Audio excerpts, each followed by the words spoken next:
Hello students, welcome to সহজ school. আজকে আমরা ক্লাস 8-এর ভূগোলের জলবায়ু অঞ্চল চ্যাপ্টারটা নিয়ে আলোচনা করব। আমাদের প্রথম যেটা রয়েছে সেটা হলো নিরক্ষীয় জলবায়ু অঞ্চল। তোমরা অবশ্যই খাতা পেন নিয়ে বসো, যেগুলো আমি ইম্পর্টেন্ট পয়েন্ট বলবো সেগুলো খাতাতে লিখে নিও। দেখো, নিরক্ষীয় জলবায়ু অঞ্চলের অপর নাম হচ্ছে নিরক্ষীয় বৃষ্টি অরণ্য অঞ্চল। কেন বলা হয় না, নিরক্ষীয় উষ্ণ ও আর্দ্র জলবায়ু অঞ্চলে সারা বছর অত্যাধিক উষ্ণতা এবং প্রচুর বৃষ্টিপাতের কারণে এখানে গভীর অরণ্যের সৃষ্টি হয়, আর সেই জন্য একে বলা হয় নিরক্ষীয় বৃষ্টি অরণ্য অঞ্চল। বুঝতে পেরেছো নিশ্চয়ই? তাহলে অত্যাধিক উষ্ণতা এবং বৃষ্টিপাতের কারণে গভীর অরণ্য সৃষ্টি হয় এই অঞ্চলে, সেই জন্য একে বলা হয় নিরক্ষীয় বৃষ্টি অরণ্য অঞ্চল। আচ্ছা, এবার বলছে নিরক্ষীয় জলবায়ু অঞ্চলের অবস্থান কোথায়। কি বলেছে? 5 থেকে 10 ডিগ্রি উত্তর ও দক্ষিণ অক্ষাংশের মধ্যে অবস্থিত। তাহলে আমরা একটু ছবিটা দেখে নিই। ধরো, এইটা যদি আমাদের পৃথিবী হয়, তাহলে নিরক্ষরেখা মাঝ বরাবর গেছে। এখানে এদিকে উত্তর মানে এই দিকটা নর্থ, আর দক্ষিণ মানে এই দিকটা। তাহলে এখান থেকে এখানে যে 10 ডিগ্রি উত্তর থেকে 10 ডিগ্রি দক্ষিণ পর্যন্ত যে অঞ্চলটা, সেটা হচ্ছে কি আমাদের নিরক্ষীয় জলবায়ু অঞ্চল।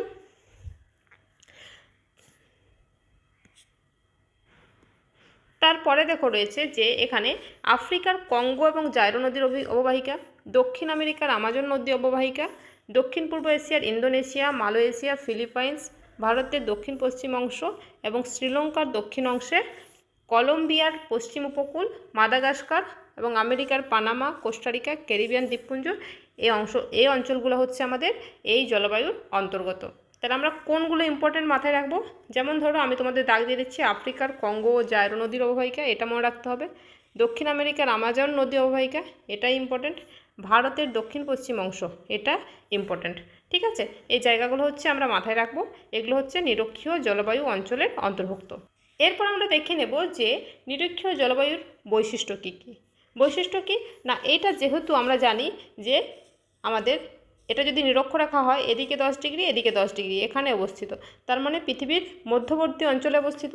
তাই এখানে কি হয়, সারা বছর সূর্যরশ্মি লম্বভাবে পড়ে। তার ফলে কী হয়, উষ্ণতা সবসময় বেশি থাকে। এখানকার বার্ষিক গড় উষ্ণতা কত? 27 ডিগ্রি সেলসিয়াস।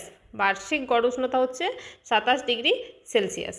ঠিক আছে, তাহলে বার্ষিক উষ্ণতার প্রসার হয় মাত্র 2 ডিগ্রি সেলসিয়াস থেকে 3 ডিগ্রি সেলসিয়াস। মানে হচ্ছে যে এইখানে সারা বছরেই যে আমাদের উষ্ণতা থাকে প্রায় সমান থাকে। সর্বনিম্ন হলে 25 ডিগ্রি সেলসিয়াস হয়, আর সর্বোচ্চ হলে 30 ডিগ্রি সেলসিয়াস হয়। ঠিক আছে, এখানে কিন্তু উষ্ণতার খুব একটা হেরফের হয় না, আর সেটাকেই বলতে চেয়েছে উষ্ণতার প্রসার। এখানে আবার কি না, উষ্ণতার সাথে সাথে আর্দ্রতাও খুব বেশি থাকে। আর্দ্রতা মানে কি? আর্দ্রতা মানে হচ্ছে বাতাসে জলীয় বাষ্পের পরিমাণ খুব বেশি হয়। তবে এখানে একটা বিরাট বৈশিষ্ট্য হচ্ছে যে দিনের দিকে আমাদের উষ্ণতা বেশি থাকলেও রাতের দিকে উষ্ণতা কমে যায়। কত হয়ে যায়? 25 ডিগ্রি সেলসিয়াস পর্যন্ত হয়ে যায়। ঠিক আছে, সেই জন্য নিরক্ষীয় অঞ্চলের রাত্রিকে কি বলা হয়? ক্রান্তীয় শীতকাল। ঠিক আছে, তাহলে তোমরা জানবে যে ক্রান্তীয় শীতকাল কাকে বলা হয়। নিরক্ষীয় অঞ্চলের রাত্রিকে বলা হয় ক্রান্তীয় শীতকাল। এই পয়েন্টটা কিন্তু ভীষণ ইম্পর্ট্যান্ট, তোমরা এটা স্টার দিয়ে লিখে নাও। তারপরে দেখো যে এখানে সারা বছর দিন ও রাতের পরিমাণ প্রায় সমান থাকে, 12 ঘন্টা থাকে। এটাও কিন্তু গুরুত্বপূর্ণ, কোশ্চেন আসতে পারে যে কোন জলবায়ু অঞ্চলের দিন ও রাতের পরিমাণ সমান থাকে। কি হবে আনসার? নিরক্ষীয় জলবায়ু অঞ্চল। আরও কি বলেছে না, এত কম বার্ষিক উষ্ণতার প্রসার আর কোনো জলবায়ু অঞ্চলে দেখা যায় না। যেমন ধরো আমাদের এখানে হয় যে শীতকালে 20 ডিগ্রি সেলসিয়াস পর্যন্ত তাপমাত্রা নেমে যায়, আবার গ্রীষ্মকালে সেটা আমাদের 40 ডিগ্রি পর্যন্ত উঠে যায়। কিন্তু এখানে দেখো 25 থেকে 30 ডিগ্রি সেলসিয়াস। তার মানে এখানে উষ্ণতা কিন্তু খুব একটা ওঠানামা হয় না। এটাকে বলা হচ্ছে যে উষ্ণতার প্রসার। তাই কি নিরক্ষীয় অঞ্চলে উষ্ণতার প্রসার সব থেকে কম। নেক্সট আমরা দেখব বৃষ্টিপাত। এখানে কি সারা বছর বেশি উষ্ণতার কারণে গভীর নিম্নচাপ অবস্থান করে। সারা বছরই উষ্ণতা আছে, সেজন্য গভীর নিম্নচাপ অবস্থান করে। এবং কী হয় না, স্থলভাগের থেকে জলভাগের পরিমাণ বেশি হয়, প্রচুর জলীয় বাষ্প বাতাসে মেশে। তাহলে কি জলীয় বাষ্প এখানে প্রচুর থাকে কেন না, এই অঞ্চলে স্থলভাগের তুলনায় জলভাগ বেশি আছে। তার ফলে কী হয় না, উষ্ণ ও আর্দ্র বাতাস ঊর্ধ্বাকাশে উঠে শীতল ও ঘনীভূত হয়ে পরিচলন প্রক্রিয়ার মাধ্যমে প্রচুর বৃষ্টিপাত ঘটায়। এখানে একটা কোশ্চেন আসে যে পরিচলন বৃষ্টিপাত, আমি লিখে দিচ্ছি, তোমরা খাতায় লিখে নাও। পরিচলন বৃষ্টিপাত কোন অঞ্চলে দেখতে পাওয়া যায়? কি লিখবে আনসার তোমরা? নিরক্ষীয় অঞ্চল। তাহলে কি পেলাম না, পরিচলন বৃষ্টিপাত কোন অঞ্চলে দেখতে পাওয়া যায়? নিরক্ষীয় জলবায়ু অঞ্চল। এখানে প্রচুর বৃষ্টিপাত হয়। বার্ষিক কত হয় এটা মাথায় রাখবে, 200 থেকে 250 সেন্টিমিটার এখানে বার্ষিক বৃষ্টিপাত হয়। ঠিক আছে। আর দিন সংখ্যা যদি বলে 250 থেকে 300 দিন, মানে 365 দিন আমাদের এক বছর হয়। এখানে তার মধ্যে প্রায় 250 থেকে 300 দিন বৃষ্টিপাত হয়। সকালে আকাশ পরিষ্কার থাকলেও বিকেল 3টে-4টের দিকে বৃষ্টিপাত এখানে হয়। কী ধরনের মেঘ আসে? কিউমুলোনিম্বাস মেঘে আকাশ ঢেকে যায় এবং বজ্র বিদ্যুৎ সহ ঝড় বৃষ্টি হয়। একে বলা হয় 4 o'clock রেন। এটা তোমাদের ক্ষেত্রে ভীষণ ইম্পর্টেন্ট। ভিভিআই স্টার দিয়ে রাখো এবং খাতাতে লিখে নাও। তাহলে একটা কোশ্চেন আছে যে 4 o'clock রেন কোথায় দেখতে পাওয়া যায়? এটারও আনসার কী হবে? নিরক্ষীয় জলবায়ু অঞ্চলে। আর একটা কোশ্চেন আসতে পারে যে 4 o'clock রেন কাকে বলে? তখন কি লিখবে না, নিরক্ষীয় অঞ্চলে বিকেলের দিকে 3টা-4টার সময় ঘন মেঘে আকাশ ঢেকে যায় এবং বজ্র বিদ্যুৎ সহ প্রবল ঝড় বৃষ্টি হয়। একে বলা হয় 4 o'clock রেন। তোমরা আমাদের চ্যানেলটার সাথে অবশ্যই যুক্ত থেকো। আমি তোমাদেরকে এই শর্ট কোশ্চেন এবং 2 নাম্বার বা 4 নাম্বারের যে লং কোশ্চেন সেগুলো অবশ্যই তোমাদের ভালো করে করিয়ে দেবো। ঠিক আছে, তোমরা এখন খাতাতে লিখে রাখো। পরের ভিডিওতে আমরা যখন দেবো তখন এই কোশ্চেনটা আমরা অবশ্যই ভালো করে ডিসকাস করে দেবো। তারপর কি বলছে, রাত্রিবেলায় আকাশ মেঘমুক্ত হয় ও তাপমাত্রা কিছুটা কমে যায়। এই জলবায়ু অঞ্চলে নিরক্ষীয় নিম্নচাপ বলয় অর্থাৎ অন্তঃক্রান্তীয় অঞ্চল বা আইটিসিজের দ্বারা প্রভাবিত হয়। এইটা লিখে রাখো খাতায়, ভিভিআই দিয়ে রাখো যে আইটিসিজের দ্বারা কোন জলবায়ু প্রভাবিত হয়? কোন জলবায়ু? নিরক্ষীয় জলবায়ু প্রভাবিত হয়। তারপরে দেখো আছে জীববৈচিত্র্য। নিরক্ষীয় অঞ্চলে স্বাভাবিক উদ্ভিদ কী দেখতে পাওয়া যায় না, এই অরণ্যে সারা বছর সবুজ পাতা থাকে, ফুল ফোটে, ফল ধরে, তাই একে চিরসবুজ অরণ্য বলা হয়। একটা কোশ্চেন আছে, চিরসবুজ অরণ্য কোন জলবায়ু অঞ্চলে দেখতে পাওয়া যায়? আনসার কী হবে? নিরক্ষীয় জলবায়ু অঞ্চলে। যেমন ধরো উদাহরণ কী দেবো, ব্রাজিলের আমাজন নদী অববাহিকা, এটা কী নামে পরিচিত? সেলভা নামে পরিচিত। ঠিক আছে, তাহলে সেলভা নামে কে পরিচিত? না হচ্ছে আমাদের ব্রাজিলের নদী অববাহিকায় যে ক্রান্তীয় অরণ্য রয়েছে সেটা সেলভা নামে পরিচিত। এখানে কী ধরনের গাছ দেখতে পাওয়া যায়? রাবার, রোজউড, ব্রাজিল নাট, আয়রনউড, বাঁশ ইত্যাদি গাছ দেখতে পাওয়া যায়। ঠিক আছে, তো এখানে দেখো র্যাফলেসিয়া ফুল আর অর্কিড দেখতে পাওয়া যায়। র্যাফলেসিয়া জানো যে পৃথিবীর সবথেকে বড় ফুল, পৃথিবীর সবথেকে বড় ফুলের নাম কি? র্যাফলেসিয়া। এই নামটা তাহলে ইম্পর্টেন্ট। এখানে আবার কি কি গাছ দেখতে পাওয়া যায়? মেহগিনি, রাবার, পাম, কোক, সিঙ্কোনা ইত্যাদি গাছ দেখতে পাওয়া যায়। তাছাড়া দেখো আবার কি শাল, সেগুন, আবলুস, রাবার এই গাছগুলো এশিয়াতে দেখতে পাওয়া যায়। আবার উপকূল অঞ্চলে দেখতে পাওয়া যায় নারকেল আর তাল গাছ।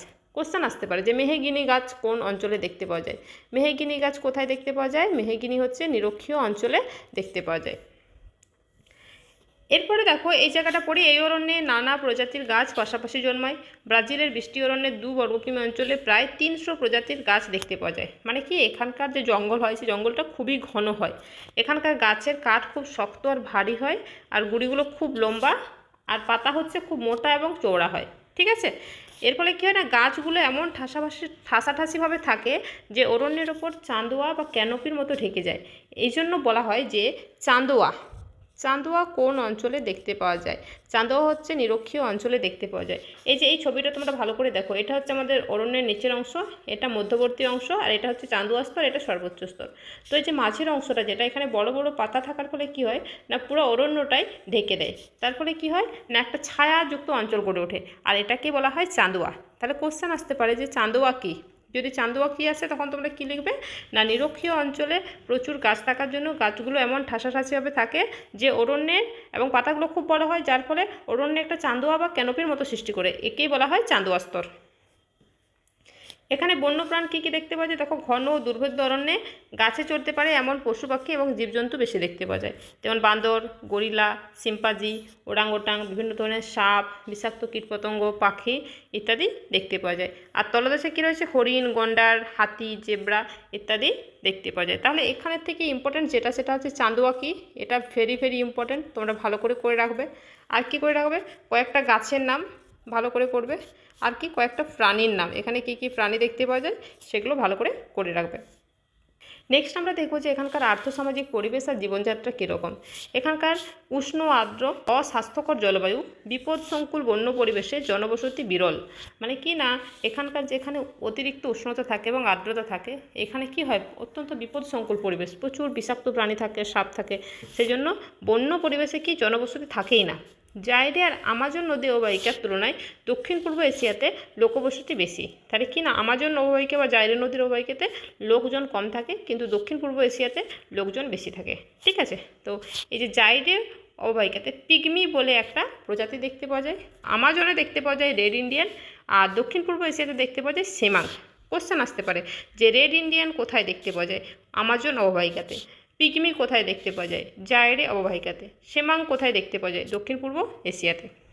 এদের মূল জীবিকা কী থাকে, বনের ফলমূল সংগ্রহ, বনজ সম্পদ সংগ্রহ আর পশু শিকার, এগুলো হচ্ছে তাদের জীবিকা। কোশ্চেন আসতে পারে যে নিরক্ষীয় অঞ্চলে যে সমস্ত মানুষজন বাস করে তাদের মূল জীবিকা কী, ফলমূল সংগ্রহ, বনজ সম্পদ সংগ্রহ আর পশু শিকার। বর্তমানে অরণ্যের কাছাকাছি অঞ্চলে আদিম প্রথায় স্থানান্তর কৃষির মাধ্যমে ভুট্টা, মিষ্টি আলু, ওট এবং কলার চাষ হয়। কোথাও কোথাও স্থায়ীভাবে কৃষিকাজও শুরু হয়েছে। ঠিক আছে, তারপরে দেখো অষ্টাদশ এবং ঊনবিংশ শতকে উপনিবেশ স্থাপন করে ইউরোপীয় বণিকরা এই অঞ্চলে বিভিন্ন জায়গায় বাগিচা কৃষি শুরু করেছিল। বাগিচা কৃষি মানে কি, চা, কফি ইত্যাদি চাষ হচ্ছে বাগিচা কৃষি। তাহলে কোথায় কোথায় হয়েছিল, মালাই, জাভা এবং সুমাত্রায় কী চাষ হয়, রাবার চাষ হয়। এটাই কিন্তু ইম্পর্টেন্ট। আবার পশ্চিম ভারতীয় দ্বীপপুঞ্জে আখ আর কলার চাষ হয়। ঠিক আছে, আবার দেখো আফ্রিকাতে চাষ হয় কোকো আর তাল গাছের তেল উৎপাদন করা হয়। তাল মানে এখানে পাম গাছ, ঠিক আছে, যেটা আমরা পাম তেল খাই, পাম আর কোকো গাছের চাষ হয়। খনিজ সম্পদ এখানে কী পাওয়া যায়, যেমন মালয়েতে টিন পাওয়া যায়, সুমাত্রা, জাভা, বর্নিয়াতে প্রচুর খনিজ তেল আর প্রাকৃতিক গ্যাস পাওয়া যায়। তাহলে কোশ্চেন আসতে পারে যে টিন কোন দেশে পাওয়া যায়, টিন মালয়। মালয় মানে কি, মালয় এশিয়া। মালয় মানে হচ্ছে মালয়েশিয়াতে কী পাওয়া যায়, প্রচুর টিন পাওয়া যায়। আর খনিজ তেল আর প্রাকৃতিক গ্যাস কোথায় পাওয়া যাচ্ছে, আমরা কোথায় পাচ্ছি এটা, সুমাত্রা, জাভা আর বর্নিওতে। তারপরে দেখো রয়েছে যে সাম্প্রতিক অবস্থায় কীরকম, অস্বাস্থ্যকর জলবায়ু, দুর্গম জঙ্গল রয়েছে এখানে, বিষাক্ত কীটপতঙ্গের উপদ্রব দেখা যায়, ম্যালেরিয়া, কালাজ্বর দেখতে পাওয়া যায়, প্রচুর পরিমাণে এখানে বিভিন্ন ধরনের রোগ হয়। ঠিক আছে, তো এখানকার অর্থনৈতিক অবস্থা উন্নতির জন্য এগুলো বাধা হয়ে দাঁড়িয়েছে। সেই জন্য আমাদের বর্তমানে অতিরিক্ত জনসংখ্যা বৃদ্ধির ফলে এই অঞ্চলে নতুন জনবসতি গড়ে উঠছে এবং ক্রমাগত চাহিদা, বসতি, কৃষি, শিল্প, পরিবহনের প্রয়োজনে প্রতি বছর এখানে প্রচুর পরিমাণে অরণ্য ধ্বংস হচ্ছে। তাহলে এখানে আমরা একটা জিনিস বুঝতে পারলাম যে আমাদের যদি কোশ্চেন আসে যে নিরক্ষীয় জলবায়ুর বৈশিষ্ট্য কী, তোমরা কিন্তু খুব ভালোভাবে লিখতে পারবে। কি কি লিখতে পারো, যে এখানে প্রথমে আমরা কি লিখব, অবস্থান, কোথায় অবস্থান, 10 ডিগ্রি থেকে 10 ডিগ্রি উত্তর থেকে 10 ডিগ্রি দক্ষিণে অবস্থান করছে।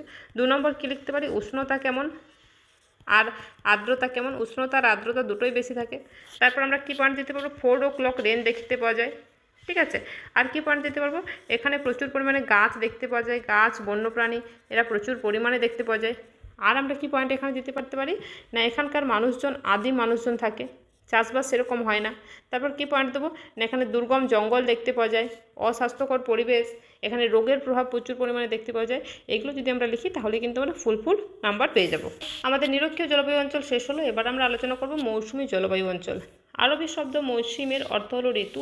মৌসুম জলবায়ু অঞ্চলে ঋতু পরিবর্তনের সঙ্গে সঙ্গে জলবায়ুর বৈশিষ্ট্য পরিবর্তিত হয়। ঠিক আছে, তাহলে কি ঋতু পরিবর্তনের সাথে সাথে এখানে জলবায়ুর বৈশিষ্ট্য পরিবর্তন হয়। এখানে কি বলেছে, উত্তর ও দক্ষিণ গোলার্ধে 10 থেকে 30 ডিগ্রি অক্ষাংশে দেখতে পাওয়া যায়। তাহলে কি না, এটা যদি আমাদের পৃথিবী হয়, এটা নিরক্ষরেখা 0 ডিগ্রি, এই 10 ডিগ্রি, এদিকে 10 ডিগ্রি, এই 10 ডিগ্রিতে কী দেখতে পাই আমরা, এই 10 ডিগ্রি হচ্ছে নিরক্ষীয় জলবায়ু অঞ্চল। তারপরে এই যে 30 ডিগ্রি উত্তর আর এদিকে 30 ডিগ্রি দক্ষিণ, এই অঞ্চলে আমরা কি দেখতে পাই, এই অঞ্চলে আমরা মৌসুমী জলবায়ু দেখতে পাই। ঠিক আছে, তাহলে এশিয়ার Bharat, Bangladesh, Pakistan, Sri Lanka, Myanmar, Thailand, Vietnam, Taiwan, Kampuchea, দক্ষিণ চীন, ফিলিপাইন দ্বীপপুঞ্জ বিভিন্ন অংশে আমাদের মৌসুমী জলবায়ুর প্রভাব রয়েছে। এছাড়াও দেখো পূর্ব আফ্রিকার সোমালি, মাদাগাস্কার, উত্তর অস্ট্রেলিয়া এই অঞ্চলে মৌসুমী জলবায়ু অঞ্চল দেখতে পাওয়া যায়। তোমরা কিন্তু এই বিষয়গুলো অবশ্যই খাতাতে লিখে নিও এবং আমার ক্লাস করার পর একবার তোমরা অবশ্যই বইটাও পড়ে নিও। এই মৌসুমী জলবায়ুর কী কী বৈশিষ্ট্য রয়েছে না, শীত ও গ্রীষ্মে বিপরীতমুখী বায়ুপ্রবাহ হয়, উষ্ণ ও আর্দ্র গ্রীষ্মকাল এবং শুষ্ক শীতকাল। তাহলে আমরা একটা বৈশিষ্ট্য পেলাম কি, এখানে উষ্ণ আর আর্দ্র গ্রীষ্মকাল আর শুষ্ক হচ্ছে শীতকাল। তার মানে শীতকালে কোনো বৃষ্টিপাত হয় না, শুষ্ক থাকে, আর গ্রীষ্মকালে উষ্ণতাও বেশি থাকে, আর্দ্রতাও বেশি থাকে। এই জলবায়ু অঞ্চলে অবস্থিত দেশগুলোতে প্রধান 4টে ঋতু লক্ষ্য করা যায়। আমাদের দেশে এই জলবায়ুর অন্তর্ভুক্ত। ঠিক আছে, তাহলে প্রধান কটা ঋতু দেখা যায়, 4টা। এখানে দেখো কয়েকটা ঋতু কী কী, প্রথমে আমরা লিখব শীতকাল। শীতকাল হচ্ছে নভেম্বর থেকে জানুয়ারি, তাপমাত্রা থাকে 25 ডিগ্রি সেলসিয়াস। এই সময় কোন বায়ু বয়, উত্তর পূর্ব আয়ন বায়ু, দক্ষিণ পূর্ব এশিয়ার দিকে এবং উত্তর পূর্ব মৌসুমী বায়ু রূপে প্রবাহিত হয়। তাহলে কি না, এই সময় উত্তর পূর্ব মৌসুমী বায়ু প্রবাহিত হয়। এর প্রভাবে সারা ভারতের বৃষ্টি না হলেও ভারতের করমণ্ডল উপকূলে আর আন্দামান নিকোবর দ্বীপপুঞ্জে বৃষ্টিপাত হয়। কোশ্চেন আসতে পারে যে শীতকালে ভারতের কোন কোন অঞ্চলে বৃষ্টিপাত হয়। কী লিখবো, এটা মাথায় রাখবে। একটা হচ্ছে করমণ্ডল উপকূল। ভারতের করমণ্ডল উপকূলে শীতকালে বৃষ্টিপাত হয়। কখন হয়? শীতকালে বৃষ্টিপাত হয়। তারপর আছে কি না প্রাক মৌসুমী বা গ্রীষ্মকাল। ঠিক আছে, গ্রীষ্মকালীন গড় তাপমাত্রা 30 ডিগ্রি সেলসিয়াস হয়, তবে 38 ডিগ্রি সেলসিয়াসেরও বেশি হয়। অত্যাধিক উষ্ণতার কারণে স্থলভাগে কী হয়, নিম্নচাপের সৃষ্টি হয় এবং মার্চ এপ্রিল মে মাসে বাংলাদেশ, আসাম, মায়ানমারে কিছুটা পরিমাণে বৃষ্টিপাত হয়। তাহলে 4টা ঋতুর মধ্যে আমরা দুটো করলাম, একটা শীতকাল আর একটা গ্রীষ্মকাল। এরপর আমরা যেটা পাবো দেখো, একটা হচ্ছে বর্ষাকাল। বর্ষাকাল কখন হয় না, জুন থেকে সেপ্টেম্বর মাসে হয়। এখানে যে মাসগুলো তোমরা ভালো করে অবশ্যই মাথায় রাখবে। আরব সাগর ও বঙ্গোপসাগরের থেকে দক্ষিণ পশ্চিম মৌসুমী বায়ু ভারতীয় উপমহাদেশে প্রবেশ করার সঙ্গে সঙ্গে প্রচুর বৃষ্টিপাত শুরু হয়। একে কি বলা হয়? মৌসুমী বিস্ফোরণ বলা হয়। এটা VVI স্টার দিয়ে রাখো। মৌসুমী বিস্ফোরণ কি না, বর্ষাকালে বা জুন থেকে সেপ্টেম্বর মাসের সময় আরব সাগর ও বঙ্গোপসাগর থেকে দক্ষিণ পশ্চিম মৌসুমী বায়ু ভারতীয় উপমহাদেশে প্রবেশ করার ফলে আকস্মিক ও প্রচণ্ড যে বৃষ্টিপাতের শুরু হয় সেটাকে আমরা কি বলি? ব্রাস্ট অফ মনসুন বা মৌসুমী বায়ুর বিস্ফোরণ। এটা কিন্তু তোমরা ভালো করে পড়বে, পরীক্ষায় আসার অনেকটা চান্স আছে। এই সময় বাতাসে সর্বাধিক জলীয় বাষ্প থাকে। বার্ষিক বৃষ্টিপাতের পরিমাণ 200 থেকে 300 সেন্টিমিটার হয়। বার্ষিক বৃষ্টিপাত কত হয়? 200 থেকে 300 সেন্টিমিটার। মৌসিনরামে বছরে গড়ে 1200 সেন্টিমিটার বৃষ্টিপাত হয়। ভারতের মৌসিনরাম যেখানে সবথেকে বেশি বৃষ্টিপাত হয়। কোশ্চেন আসতে পারে যে পৃথিবীর সবথেকে বেশি বৃষ্টিপাত কোথায় হয়? পৃথিবীর সবথেকে বেশি বৃষ্টিপাত কোথায় হয়? মৌসিনরামে। কোথায়? মৌসিনরাম। তোমরা কিন্তু ভালো করে মাথায় রাখো এটা। তবে মৌসুমী বায়ু যে বৃষ্টিপাত হয় সেটা খুবই অনিশ্চিত। এর ফলে কখনো খরাও হতে পারে, কখনো বন্যাও হতে পারে। তাহলে কি, মৌসুমী বায়ু হচ্ছে খুব অনিশ্চিত। সবসময় এখানে বৃষ্টিপাত হয় না, কখনো খরা হয়ে যায়, আবার কখনো প্রচুর বৃষ্টিপাতের ফলে বন্যাও হয়ে যায়। তারপরে দেখো আরেকটা ঋতু রয়েছে শরৎকাল। সেপ্টেম্বর অক্টোবর মাসে হয়।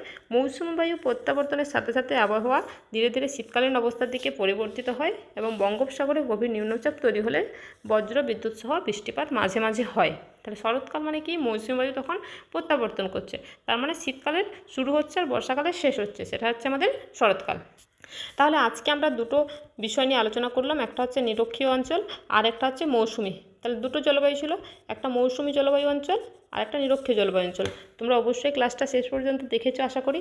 তো তোমাদের ক্লাসটা যদি ভালো লাগে অবশ্যই চ্যানেলটাকে সাবস্ক্রাইব করো এবং আমাদের সাথে যুক্ত থেকো। নেক্সট ক্লাসে আমি বাকি যে দুটো জলবায়ু বাকি আছে সে দুটো করাবো এবং তারপরের ক্লাসে তোমাদের আমি কোশ্চেন অ্যান্সার আলোচনা করে দেবো। ঠিক আছে, তাহলে আমাদের সাথে যুক্ত থেকো। তোমাদের থার্ড সামেটিভে যা যা কোশ্চেন অ্যান্সার আসবে সমস্ত কিছু সাজেশন, কোশ্চেন অ্যান্সার আমরা পুরো ডিটেলসে আলোচনা করব। থ্যাংক ইউ প্রত্যেককে ভিডিওটা দেখার জন্য।